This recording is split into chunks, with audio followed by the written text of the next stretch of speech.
Nisam pripremao nikakav govor, imali smo posla do kasno u noć. Jutros kad sam se probudio zapravo našao sam nadahnuće za ovu današnju besjedu. Sinoć mi je u posjet došla sestra iz Rijeke, dugo se nismo vidjeli, a još duže nismo zapravo nasamo razgovarali. Uhvatili smo trenutak nasamo i ona me pitala: jesi li dobro? Ne izgledaš dobro, jesi li umoran? Ja sam rekao: jesam, umoran sam. Kaže ona: a jel vrijedi ta tvoj umor? Šta je vrijedi umor? Jel vrijedi naša država tvoje iscrpljenosti? Naravno, nije me pitala s namjerom da je odgovorim, nego da se zamislim. Najprije nad žrtvama koje su naše obitelji dale na oltar domovine, ali i žrtve svih onih naraštaja prije nas. Naime, kako je Milan Šuflaj govorio, u izgradnji nacionalnog jastva, nacionalne vlastitosti, najveću ulogu ima zapravo prošlost i energija koju proizvode žrtve iz prošlosti, koje su živjele, neke su dali svoj za onaj ideal koji mi danas parcijalno konzumiramo, a to je neovisna Hrvatska.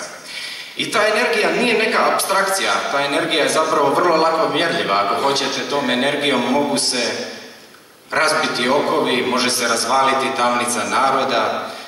Tom energijom dječak postaje preko noći ratnik, ta energija pred sobom gazi, kako su si oni tepali, treću armiju Europe. Prema tome, ta energija je tu, ta energija postoji.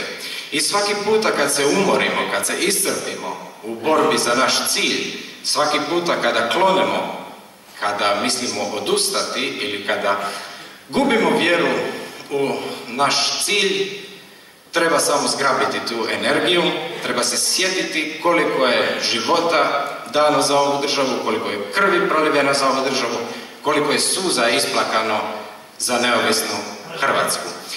I prema tome, naš cilj je već vidljiv, kao što reče gospodin Pauk, naš cilj se nazire i ne treba odustajati. Naš je cilj neovisna Hrvatska, a ne servilna Hrvatska. Naš cilj je ponosna i dostojanstvena Hrvatska, a ne kukavička Hrvatska. Naš cilj je Hrvatska u kojoj se slavi život Hrvata od začeća do njegove prirodne smrti.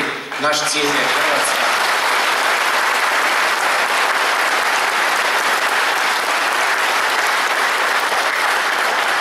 Naš cilj je Hrvatska u koju se želi vratiti, naš cilj je Hrvatska u kojoj se može raditi, u kojoj se može živjeti od rada, u kojoj se vrijednuje čestitost, u kojoj se nagrađuje izvrsnost.